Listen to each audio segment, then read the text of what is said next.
All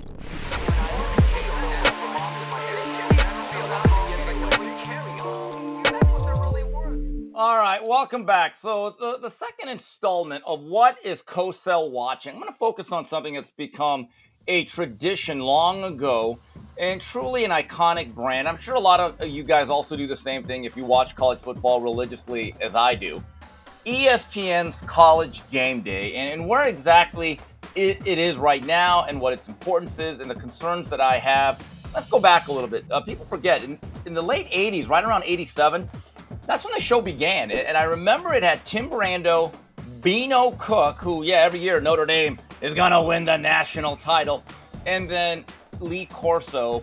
And the show kind of evolved, and it really took off as a thing as they took their show on the road in 1993 for the game of the century that year. Notre Dame playing number one Florida State in South Bend, and I think they did it at one of their athletic centers on the campus at South Bend.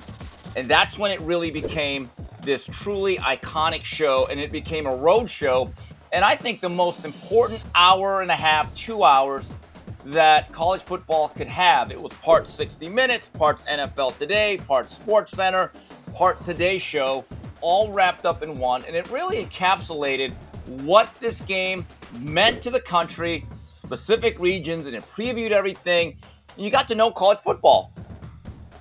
It had a dynasty. It was unmatched. It was a monopoly, but I'm afraid to say that grip, that monopolistic grip that they had for about 2.5, 3 decades is slipping away. And it's not just because of the presence of the show on Fox, Big Noon Kickoff, which is making strides. My biggest concern is that when I think of that show, the people involved have to be specifically related to the fabric of college football. And, I've been there from the beginning, and I felt as though the show was at its absolute peak, and this is no knock on the great Reese Davis, who I believe does a hell of a job. But when Chris Fowler was the captain of that ship, it just felt right.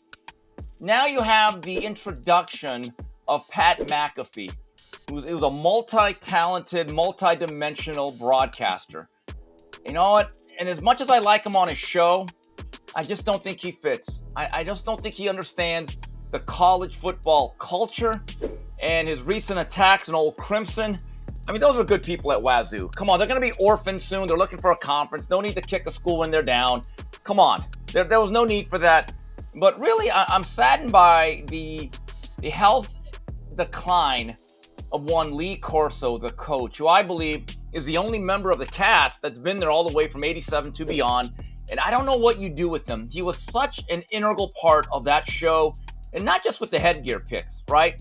But also with his vernacular. Not so fast, my friend. Or, he bought something that was very, very personable and colorful. I'll never forget, one time during a halftime, they cut into a game. Purdue had gotten ripped up by Cedric Irvin. I think it was 96. And he said, the only thing worse than Purdue's defense last year is the defense this year. I mean, we were howling, and he could be good for like 2 or 3 quips like that every single week. But unfortunately, I get the sense that his decline kind of symbolizes what is going on with ESPN College Game Day. And quite frankly, 3 hours feels a little bit too long. I just wonder if they're better off going back into their 2-hour format. There's an old phrase, sometimes less is more. It's still a really good show, but it doesn't have that unique specialness that it once did. And I find myself watching a little bit less and less each week and each subsequent season. So here's the approval rating that I have. And again, it's just a simple opinion from a single individual. In terms of its impact, I still think it's very important. I'm going to give it a 20 because let's face it, it is still the show that you tune into, whether it's 6 o'clock in the morning in LA or it's 9 o'clock on the East Coast. We all watch at least a little bit of it if we care about this game, or at least we did.